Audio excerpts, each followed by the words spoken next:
Hello நண்பர்களே, வணக்கம். நான் உங்கள் பிரியா. நம்ம இன்றைக்கி பார்க்க போகிற பதிவு என்ன அப்படின்னு பார்த்தீங்கன்னா, முருகரோட அருள், அவரோட சக்தி நமக்குள்ளே இருந்தது அப்படின்னா நம்மளுக்கு ஒரு 2 விதமான அறிகுறிகளை வைத்து நம்ம அதை தெரிந்து கொள்ளலாம். அது என்ன மாதிரியான அறிகுறிகள்? அதில் ஏதாச்சும் ஒரு அறிகுறி இருந்தாலும் போதும். கட்டாயமாக நம்மளோட இஷ்ட தெய்வம் யாரோ, இல்லை நீங்கள் முருகரை கும்பிட்றீங்க அப்படின்னா முருகரோட அருள் உங்களுக்குள்ளே இருந்துச்சு அப்படின்னாலும் இந்த 2 சக்திகளில், இந்த 2 அறிகுறிகளில் ஏதாவது ஒன்று உங்களுக்கு கட்டாயமாக தெரியும். அது என்ன அறிகுறின்னு நம்ம இந்த பதிவில் பார்க்கலாம். இந்த பதிவை நீங்கள் பார்க்கக்கூடிய முருக பக்தர்களாக இருந்தீங்க அப்படின்னா மறக்காமல் நம்மளோட கமெண்ட் பாக்ஸில் ஓம் சரவண பவான்னு சொல்லிட்டு ஒரு கமெண்ட் மட்டும் போஸ்ட் பண்ணுங்கள். அதுக்கு முன்னாடி நம்ம சேனலை நீங்கள் இன்னும் சப்ஸ்கிரைப் பண்ணாமல் பார்த்துட்டு இருந்தீங்கன்னா மறக்காமல் சப்ஸ்கிரைப் பண்ணி நம்மளோட சேனலுக்கு சப்போர்ட் பண்ணுங்கள். இப்போ வாங்க நம்ம பதிவுக்குள்ளே போகலாம்.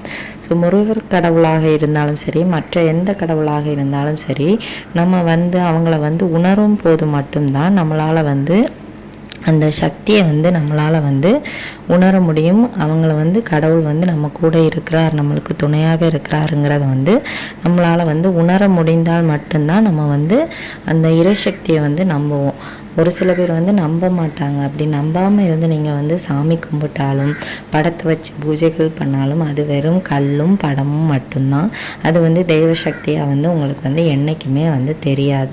ஸோ ஒரு சில பேர் கேட்பாங்க, நான் இவ்வளோ சாமி கும்பிட்றேன், இவ்வளோவா பூஜைகள் பண்ணுறேன், எனக்கு அவர் எதுவுமே பண்ணலை. நீங்கள் என்னைக்கு அந்த கடவுளை மனசார உணர்றீங்களோ அன்னைக்கு தான் உங்களுக்கு உங்களோட வேண்டுதல்களும் கூடிய விரைவில் நீங்கள் நிறைவேறுவதையும் உங்களால் உணர முடியும். அதே மாதிரி நீங்கள் உங்களோட இறைசக்தியை உணரும் போது உங்களுக்கு நல்லது கெட்டது எது நடந்தாலுமே அந்த கடவுள் உங்களுக்கு காணிச்சு தருவாங்க. அதுவும் உண்மையான விஷயம்தான். இப்போ நீங்கள் முருகர் பக்தர்களாக இருந்தீங்க அப்படின்னா கண்டிப்பாக உங்களுக்கு இந்த அறிகுறிகளை நீங்கள் உணர்ந்திருக்க முடியும். முதல் அறிகுறி என்ன தெரியும் அப்படின்னு பார்த்தீங்கன்னா, முருக கடவுளாக இருந்தாலும் சரி, எந்த கடவுளாக இருந்தாலும் சரி, நீங்கள் உங்களோட இஷ்ட கடவுளுக்கு பூஜைகள் பண்ணி அந்த சூடகம் ஆரத்தி அது காட்டும்போது கட்டாயமாக உங்கள் மேலில் சிலிர்க்கிறதுனா கூஸ் பம்ப்ஸ் ஆகும், புல்லரிக்குது அப்படின்னும் சொல்லுவாங்க. ஸோ அந்த மாதிரி வருது அப்படின்னாலும் கூட உங்களால் இறைவனை உணர முடிஞ்சால் மட்டும்தான் உங்களுக்கு இந்த மாதிரி ஒரு அறிகுறி தெரியும். கண்டிப்பாக அப்போ உங்களுக்கு உள்ள முருகரோட இறைசக்தி இருக்குது.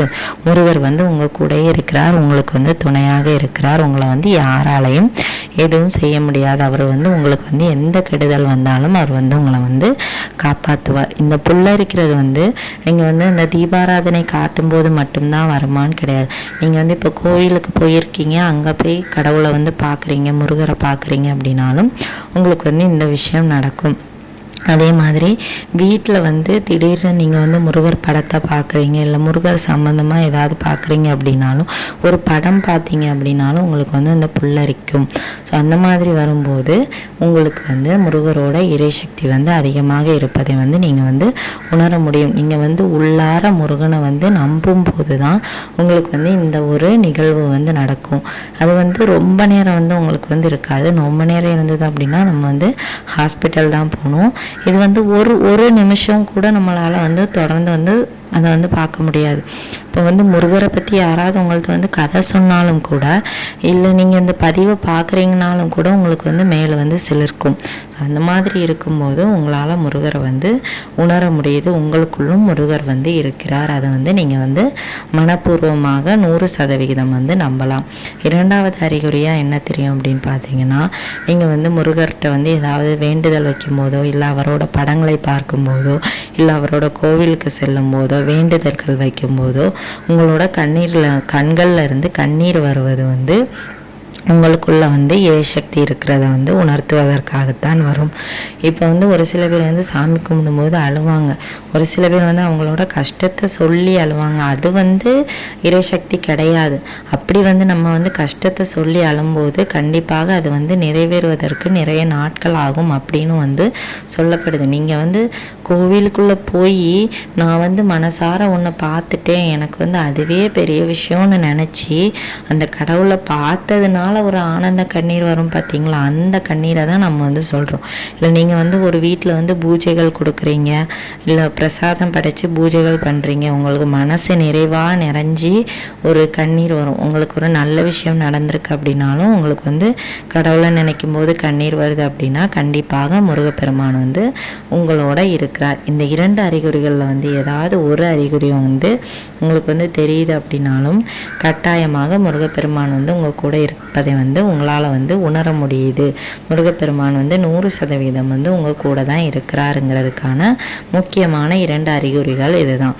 இந்த அறிகுறிகளை வந்து நம்ம வந்து இறைசக்தியை வந்து நம்பும்போது மட்டும்தான் நம்ம வந்து உணர முடியும். அதே மாதிரி நான் முதல்ல சொல்லியிருந்தேன், நம்மளுக்கு வந்து நல்லது நடந்தாலும் சரி கெட்டது நடந்தாலும் சரி நம்மளுக்கு வந்து இந்த இறைசக்தி வந்து கூட இருக்கும்போது, முருகர் வந்து நம்ம கூட இருக்கும்போது நம்மளுக்கு வந்து அதை வந்து முன்னக்கூட்டியே காமிச்சு தருவாங்கன்னு. ஒரு சில பேருக்கு வந்து பார்த்திங்கன்னா அவங்க வீட்டில் ஏதாவது கெட்டது நடக்க போகுது அப்படின்னா அவங்களுக்கு வந்து கனவு மூலமாகவோ இல்லை ஏதாவது ஒரு செயல்கள் மூலமாகவோ இல்லை ஏதாவது ஒரு நபர்கள் மூலமாகவோ வந்து நம்மளுக்கு வந்து கடவுள் வந்து உணர்த்துவார். அப்போ நம்ம வந்து அதை வந்து புரிஞ்சிக்க முடியும். இப்போ உங்களுக்கு வந்து ஒரு விஷயம் நடக்க போகுது அப்படின்னா உங்கள் மனசெல்லாம் படப்படான்னு கிடந்து அடிக்கும். ஏதோ ஒன்று நம்மளுக்கு வந்து நடக்க போகுது அப்படின்னா கண்டிப்பாக அந்த விஷயம் கெட்டதாக வந்து நம்மளுக்கு வந்து நடக்கும். இதெல்லாம் வந்து நம்மளுக்கு வந்து கடவுள் வந்து முன்னாடியே வந்து உணர்த்துவதற்கான ஒரு அறிகுறி. ஒரு சில பேருக்கெல்லாம் எனக்கெல்லாம் வந்து ஒரு விஷயம் அப்படி கெட்டதாக நடக்க போகுதுன்னா எனக்கு வந்து அப்படி என்ன சொல்கிறது, அந்த ஹார்ட்டெல்லாம் வந்து படப்படான்னு துடிக்கும். அதே மாதிரி தலைவலி வந்து அதிகமாக இருக்கும். அந்த டைமு கண்டிப்பாக எனக்கு வந்து ஏதாவது ஒரு கெட்ட விஷயம் நடக்கும்.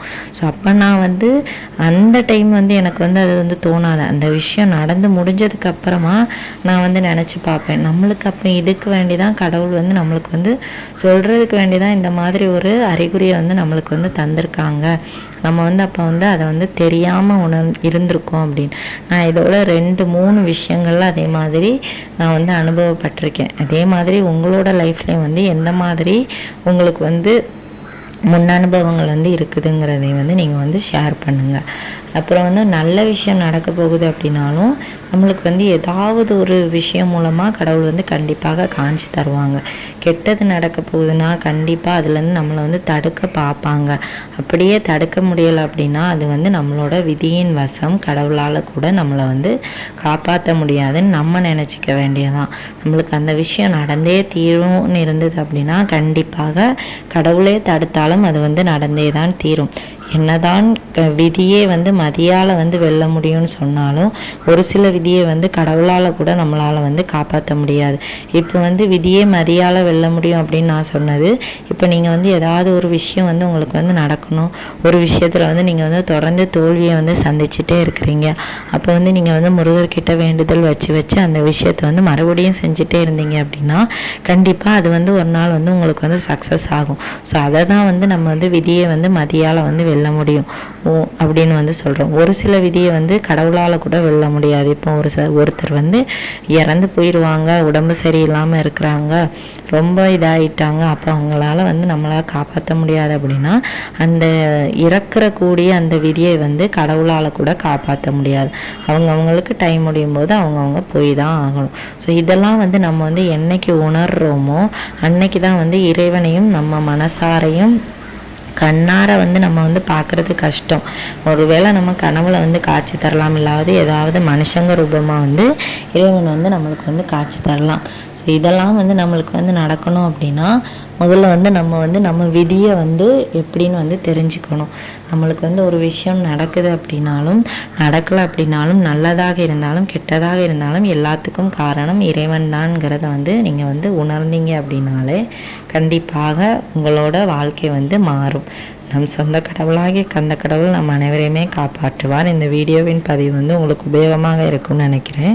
உபயோகமாக இருந்தது அப்படின்னா லைக் பண்ணுங்கள், ஷேர் பண்ணுங்கள், மறக்காமல் நம்ம சேனலை சப்ஸ்கிரைப் பண்ணி வச்சுக்கோங்க. இந்த வீடியோவின் முழு பதிவை பார்த்ததற்கு மிக்க நன்றி.